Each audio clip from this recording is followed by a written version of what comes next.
ഹിറ്റ്ലറുടെ വിരുന്നുകൾ കുപ്രസിദ്ധമായിരുന്നു. അതുപോലെ ഒരു വിരുന്ന് അടുത്തിടെ രാജ്യതലസ്ഥാനമായ ദില്ലിയിൽ നടന്നു. വിരുന്നൊരുക്കിയത് പ്രധാനമന്ത്രി നരേന്ദ്രമോദി. വിശിഷ്ടാതിഥി കേരളത്തിൽ നിന്നുമുള്ള ലോക്സഭാംഗമായ NK പ്രേമചന്ദ്രൻ.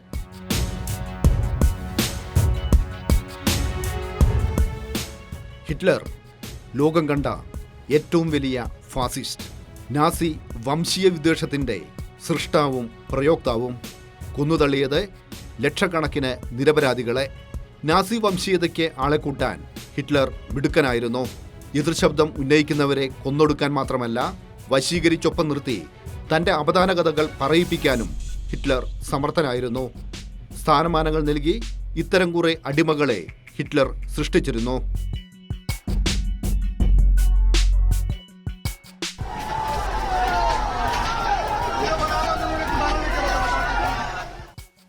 ഇതൊന്നും നാസി ഭീകരതയുടെ ദൃശ്യങ്ങളല്ല.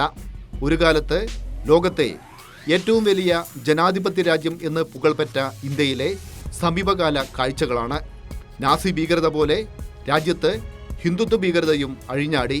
ന്യൂനപക്ഷ സമുദായങ്ങളിൽപ്പെട്ട നൂറുകണക്കിന് മനുഷ്യർ കൊല്ലപ്പെട്ടു. അവരുടെ ചോരപുരണ്ട മണ്ണിൽ നിന്ന് ഒരു താമര ഉദിച്ചുയർന്നു.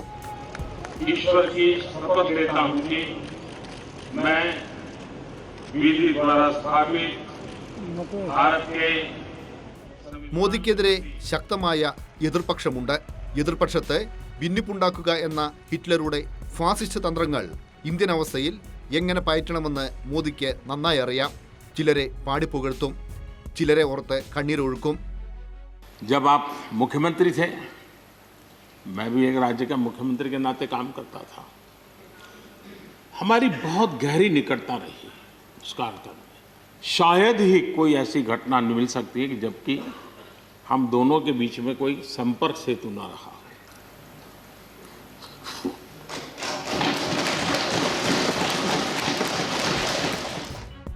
മോദി പ്രശംസിച്ചതിന് പിന്നാലെ ഗുലാം നബി ആസാദ് കോൺഗ്രസ് വിട്ടു. ജമ്മു കാശ്മീരിൽ പുതിയൊരു പാർട്ടി രൂപീകരിച്ചു.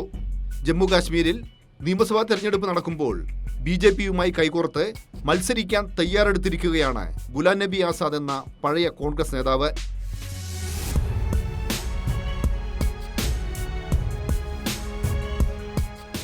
വിരുന്ന് സൽക്കാരങ്ങളിൽ ഹിറ്റ്ലറുടെ മാതൃക നരേന്ദ്രമോദിയും പിന്തുടരുന്നുണ്ട്. RSP MP NK പ്രേമചന്ദ്രനായിരുന്നു ഇത്തവണത്തെ വിശിഷ്ടാതിഥി. മോദിയുടെ തൊട്ടടുത്ത് ഇരിപ്പിടം. സൽക്കാരത്തിന് ശേഷം മോദി സ്തുതികൾ.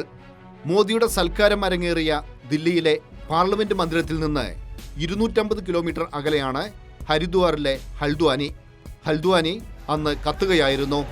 കലാപത്തിൽ കൊല്ലപ്പെട്ടത് 7 പേർ. മുസ്ലിം ന്യൂനപക്ഷങ്ങളുടെ വീടുകൾ, കടകൾ എല്ലാം വ്യാപകമായി തകർക്കപ്പെട്ടു.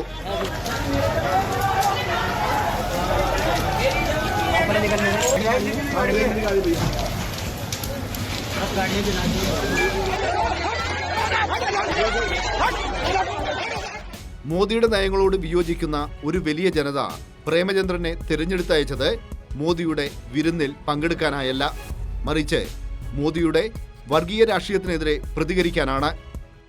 വളരെ വില കുറഞ്ഞ നിലവാരമില്ലാത്ത വിവാദത്തിനാണ് CPM നേതൃത്വം കൊടുക്കുന്നത്. പാർലമെന്ററി പ്രവർത്തന രംഗത്ത് അവാർഡുകൾ ലഭിച്ചിട്ടുള്ള പേരാണ് മിക്കവാറും അതിൽ പങ്കെടുത്തിട്ടുള്ള ആൾക്കാരെല്ലാം. എത്ര തെരഞ്ഞെടുപ്പുകളിൽ മത്സരിച്ചതെല്ലാം RSPയുടെ സ്ഥാനാർത്ഥിയായി തന്നെയാണ് മത്സരിച്ചത്. തുടർന്നും RSP ആയി തന്നെ നിലകൊള്ളും.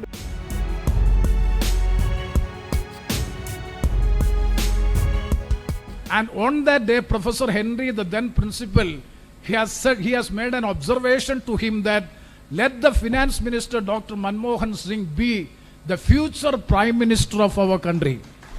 Just 3 years after he has become the prime minister of our country, I just remembering that, not making any observation on that. So definitely, madam, we are extending our best greetings to you. And once again, I take this opportunity.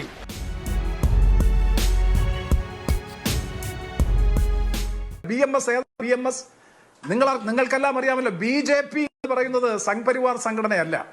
ഞാൻ മനസ്സിലാക്കുന്നത് ശരിയാണെങ്കിൽ RSSും ബജ്രംഗദളും ABVPയും അതുപോലെ BMSും ഒക്കെയാണ് സംഘ് പരിവാർ സംഘടനകൾ. ആ സംഘപരിവാർ സംഘടനയിൽ BMSന് നേതൃത്വം കൊടുക്കുന്നത് മുഴുവൻ RSS നേതാക്കന്മാരാണ്.